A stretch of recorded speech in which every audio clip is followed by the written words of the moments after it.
We welcome you to our meaningful meditation for the second Sunday of Easter. Happens to be the first Sunday of April, and we look forward to welcoming everyone back into our worship space as we come together to continue this Easter season. I'm sure you've heard me say this many times. It's not just a day. It is a whole season of Easter in which we continue to think about what it means to live a resurrection life. And so we will be looking at the text from the Gospel of John as we continue to think about the Apostle Peter and his life.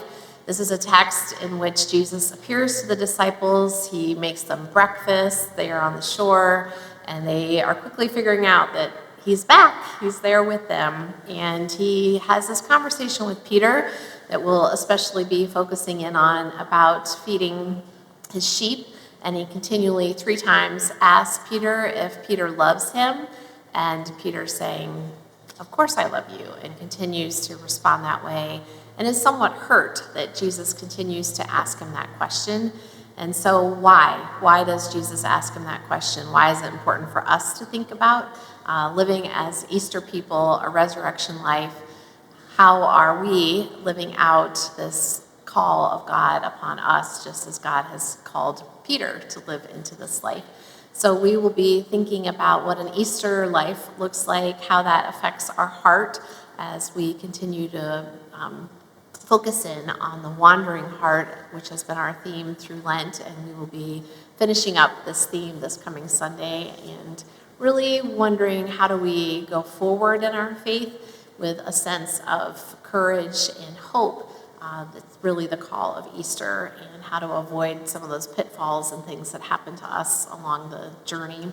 So we will also celebrate the Lord's Supper. It is also a contemporary Sunday in which the music is a little different, and so we invite you to come and experience that time together. And then we will have our coffee time. We also have our new member class this Sunday, which will meet over in Lawn Ridge Hall, just straight out our fellowship hall next door, and that will be around 11:15, 11:20, and we'll have a tour of the church as well if that's something that you're interested in.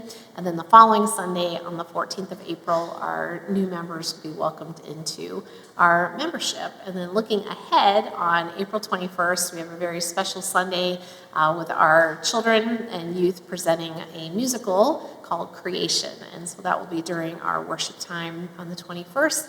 So wonderful things happening in this new month of April, and we're so grateful for a very meaningful Holy Week and all of the ways that you all made that possible with your participation and the ways that you gave of yourself and your time and your heart and your hands in order for us to embrace the community. We had more than 150 children that were here last Saturday for our extravaganza, and about 260 people that were here for our worship service on Sunday. So those things happen with God's great help, and lots of yeses when we're asking people to support all the different ministries of this church. So from my heart, I just want to thank everybody for helping us to have a wonderful, meaningful Holy Week and Easter celebration, and now that celebration continues into this new month of April. So thank you for your attention and your participation here at UPC, and we look forward to seeing you this Sunday. I wanted to end with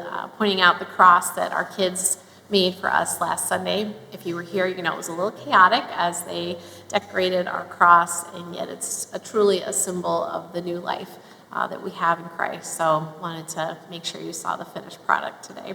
So blessings for your journey, and we will see you on Sunday, April 7th.